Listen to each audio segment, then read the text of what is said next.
In the year 113 AD, Rome stood at the peak of its power, with Emperor Trajan ruling an empire of approximately 5 million square kilometers and governing more than 60 million people, nearly 1/4 of the world's population at the time. The borders of the empire stretched from Britannia in the northwest to the Euphrates River in the east. More than 30 legions, supported by an equal number of auxiliary units, enforced Roman authority across this vast territory. The city of Rome itself approached 1 million inhabitants.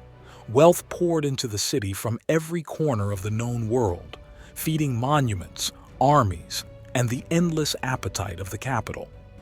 For those who lived within its walls, Rome felt eternal, a force of order in a world that knew only Rome's shadow. The glorious Emperor Trajan had just finished his latest project, Trajan's Column. Rising like a frozen pillar of time in the heart of the Forum of Trajan, the monument was both history and propaganda, a story told not in words but in images that climbed toward the sky. Its marble surface was wrapped in a spiraling band of reliefs that unfolded like a scroll, guiding the eye upward through war, discipline, and victory, depicting the two Dacian wars as a continuous visual narrative carved in stone. Inside runs a narrow spiral staircase, carved directly into the marble core of the monument. The staircase leads to the top platform, which supports a golden statue of Trajan himself. The column's pedestal would be the place where Trajan's ashes would be sealed in a golden urn after his death, 4 years later. The column was constructed shortly after Trajan's triumph over Dacia, a massive spectacle that filled Rome with processions, spoils of war, and prisoners from the conquered lands. During Roman triumphs, a slave stood behind the victorious emperor in his chariot, whispering, "Memento mori," remember, you are mortal, to remind the most powerful man on earth that even at the height of glory, he was still only human. Hundreds of years in the past, during the late Republic, triumphant generals painted their faces red to resemble Jupiter, symbolizing that they temporarily embodied the god during the procession. But by the time of Trajan, this ancient ritual had faded, as Rome moved away from archaic religious symbolism and toward a more political and imperial form of power display. Gold and silver from the Dacian mines flowed into the city, funding monuments that reshaped the very heart of Rome. After the triumph faded and the last echoes of celebration disappeared from the streets, the people of Rome were given another gift to seal their loyalty and awe: the games. To honor his victory in Dacia, Trajan sponsored gladiatorial combats that lasted for 122 days, involving around 10,000 gladiators and the slaughter of more than 11,000 animals. The Colosseum and other arenas were filled daily with crowds watching duels, executions, and exotic beasts brought from every corner of the empire. These games were not just entertainment but a political message, showing that the emperor had limitless wealth, power, and control over life and death. For the Roman people, it was a festival of blood and spectacle that confirmed Trajan as the greatest ruler of his age. The Colosseum, completed in 80 AD under Titus and now fully integrated into Roman life, became the stage on which imperial power was performed for the masses. These spectacles were funded by the state and by emperors seeking to secure popularity through lavish gladiator battles, executions, and even naval battles, in which the entire arena was filled with water. The amphitheater itself was a triumph of engineering and social order. Seating was strictly divided by class, with senators closest to the arena and women and the poor pushed to the upper tiers. Beneath the wooden floor lay the hypogeum, a complex system of corridors, cages, lifts, and trap doors that allowed animals and fighters to appear suddenly in the sand. This machinery transformed the arena into a theater of controlled chaos, where danger seemed spontaneous but was meticulously planned. The gladiators themselves were professionals, trained in state-run or private schools called ludi. They learned specific fighting styles, each with its own armor, weapons, and tactics, turning combat into a form of disciplined performance rather than random slaughter. Many were slaves, but some were free men who signed contracts for fame, money, and the chance to rise above their status. Victorious fighters became celebrities, often earning prize money and salaries that could reach several thousand sesterces per year, sums high enough to buy freedom, property, and a level of social status impossible for most ordinary Romans. Death was common, but not guaranteed, as trained fighters were expensive and often spared. But in 113 AD, the Colosseum was not the only marvel of entertainment. South of the Palatine Hills stretched the Circus Maximus, the largest stadium ever built in the ancient world, a vast open arena capable of holding more than 250,000 spectators. Unlike the Colosseum's vertical walls, the circus spread wide and long, measuring over 600 meters in length, built for speed, noise, and mass excitement. Here, chariot racing was not just a sport, but an obsession that divided the city into factions of color, loyalty, and fury. 4 main teams, the blues, greens, reds, and whites, dominated the races, each with its own supporters who treated victory as a matter of identity. Charioteers were among the highest-paid athletes in the empire, some earning fortunes greater than senators through winnings and sponsorships. The races themselves were brutal, with tight turns around the spina causing crashes that sent men and horses flying in clouds of dust and splintered wood. Death was common, but so was glory, and champions were immortalized in graffiti, poems, and statues. The roar of the crowd in the circus could be heard across the city, a thunder that shook the hills of Rome. For Trajan and other emperors before him, these games were a political instrument as vital as the army. By providing food and spectacle, the state maintained public order in a city that depended entirely on imperial supply lines. Another one of his achievements was Trajan's Forum, the largest, most ambitious, and most expensive public complex ever built in Rome, completed in 112 AD and designed by the architect Apollodorus of Damascus. It was constructed using the immense wealth seized from the Dacian Wars, turning military victory directly into architecture. The Forum opened with a vast open plaza paved in marble and surrounded by colonnades, large enough to hold thousands of people at once. The scale alone surpassed all previous forums, making the older ones feel small by comparison. At the far end of the plaza rose the Basilica Ulpia, the largest basilica Rome had ever seen. This enormous building was used for legal cases, business transactions, and public administration. Behind the basilica stood 2 libraries, one for Latin texts and one for Greek, symbolizing Rome's claim to be heir to both cultures. Between them rose Trajan's Column, marking the exact height of the hill that had been cut away to build the Forum. Yet even as Trajan's Forum displayed the empire's mastery over stone, space, and administration, Rome's greatest symbol of divine authority still towered above all from the Capitoline Hill. There stood the temple of Jupiter Optimus Maximus, the most sacred sanctuary in the Roman world, visible from nearly every part of the city. This was not merely a temple, but the spiritual heart of Rome, dedicated to Jupiter, Juno, and Minerva, the gods who were believed to protect the state itself.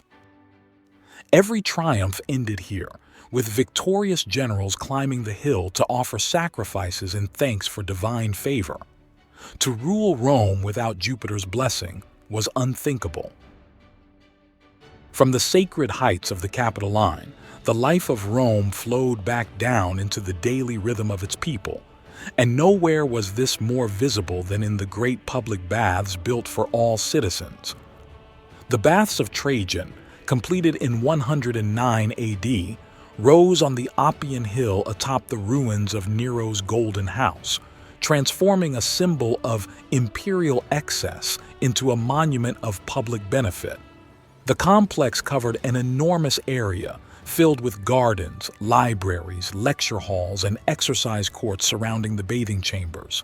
Thousands of Romans passed through its gates each day, from senators to laborers, all equal once they entered. Inside, the baths unfolded in a carefully planned sequence of spaces, moving from cold to warm to hot, guiding the body through cleansing and relaxation. The frigidarium, with its massive vaulted ceilings, echoed with voices and splashing water, while the tepidarium prepared bathers for the intense heat of the caldarium, where steam rose from marble floors. Roman baths worked with water heated by massive underground furnaces using the Hipparcos system, which circulated hot air beneath floors and inside walls to warm rooms and pools. Fresh water flowed constantly from aqueducts, while drains removed used water, allowing the baths to operate continuously throughout the day. By 113 AD, Rome was supplied by 11 aqueducts, delivering hundreds of millions of liters of water every day to fountains, baths, latrines, and private homes. They were built with precise gradients, stone channels, and towering arcades that crossed valleys and plains for dozens of kilometers. These aqueducts made possible Rome's enormous population, its public baths, and its constant flow of clean water, unmatched by any other ancient civilization. In the 2nd century AD, slaves formed the invisible foundation of Rome's daily life, making up an estimated 20 to 30% of the city's population and an even higher percentage in elite households. They worked everywhere, performing tasks that kept the empire functioning. Some slaves lived lives of brutal labor in quarries and galleys, while others, especially educated Greek slaves, served as tutors, accountants, doctors, and secretaries. A slave could be more educated than his master, yet legally owned like property, bought and sold in markets across the city. Roman society depended on this contradiction. Slaves in Rome were not all treated the same, and their fate depended entirely on their owner. Household slaves could live relatively stable lives, receiving food, shelter, and sometimes wages or gifts. Masters were legally allowed to punish slaves physically, including whipping, chaining, branding, and forcing them into hard labor. Slaves could be sold, rented, separated from family members, or sent to mines or gladiator schools at the owner's discretion. In extreme cases, owners could even execute slaves, though by Trajan's time this was increasingly discouraged and socially criticized. The average Roman lived a life far removed from the marble halls of emperors and senators, yet deeply connected to the machinery of the empire. Most people in the city of Rome were artisans, laborers, shopkeepers, porters, or small traders who worked long days to survive in a crowded and noisy metropolis. They lived in insulae, tall apartment buildings made of brick and wood, often rising 5 or 6 stories high, where the poorest families occupied the upper floors, and the better off lived closer to the street. These buildings were cramped, dark, and dangerous, frequently collapsing or catching fire, and most apartments had no running water or toilets. Bread and games were their greatest joy, as these spectacles were funded by the state or wealthy patrons, reinforcing loyalty to Rome and its rulers. The richest Romans lived in a world of extreme luxury that few modern people could fully imagine, centered in vast domes on the Palatine, Aventine, and other elite hills. These houses were filled with marble floors, painted walls, indoor gardens, fountains, libraries, and private bath suites, all maintained by dozens or even hundreds of slaves. Wealthy Romans ate reclining on couches in dining rooms called triclinia, served multiple courses of exotic food such as flamingo tongues, dormice, oysters, peacock, and fish sauces imported from the ends of the empire. Silver tableware, glass from Syria, and spices from India were common among the elite, turning every dinner into a display of status. Banquets could last for hours and were as much political theater as pleasure. Guests were expected to admire the host's wealth, art, and generosity, while poets, musicians, and entertainers performed between courses. Some elite Romans did overindulge to extreme levels, and self-induced vomiting during banquets is mentioned in ancient sources, but it was not a normal or respectable practice, even in Trajan's time. Above the houses of the wealthy, overlooking the city like a throne of stone, stood the imperial palace on the Palatine Hill, where emperors such as Trajan resided when in Rome. The complex was not a single building but a vast network of halls, courtyards, gardens, temples, and administrative chambers expanded by successive emperors since Augustus. Here, the ruler of the known world slept, worked, judged, and received ambassadors beneath painted ceilings and marble colonnades. Protecting the emperor and the palace were the Praetorian Guard, the most powerful and feared soldiers in Rome, stationed close enough to the Palatine to reach the imperial residence within moments. Originally created as an elite bodyguard, they had evolved by the 2nd century AD into a political force that could make or break emperors. Numbering around 9,000 men, divided into cohorts, they were better paid than ordinary legionaries and served shorter terms, making the position highly desirable. Their loyalty, however, was not to Rome itself, but to the man who controlled their favor. The Praetorians guarded the palace, escorted the emperor in public, and secured the city during times of unrest. They lived in the Castra Praetoria, a massive fortified camp just outside the city walls, ready to move at a moment's notice. Though meant to protect the ruler, their proximity to power made them dangerous, and history had already shown they could turn against emperors who lost their support. By Trajan's reign, they were carefully controlled and kept busy to prevent intrigue. Yet Trajan himself rarely lingered within the safety of the palace walls, for he was an emperor shaped more by the camp than by the court. Born in Italica in Hispania, he was the first Roman emperor from the provinces, and he carried the habits of a soldier throughout his life. He spent much of his reign traveling with the legions, inspecting borders, leading campaigns, and strengthening defenses. Even after becoming emperor, he ate simply, marched with his men, and shared their hardships, earning deep loyalty from the army. Trajan's life was defined by action rather than ceremony.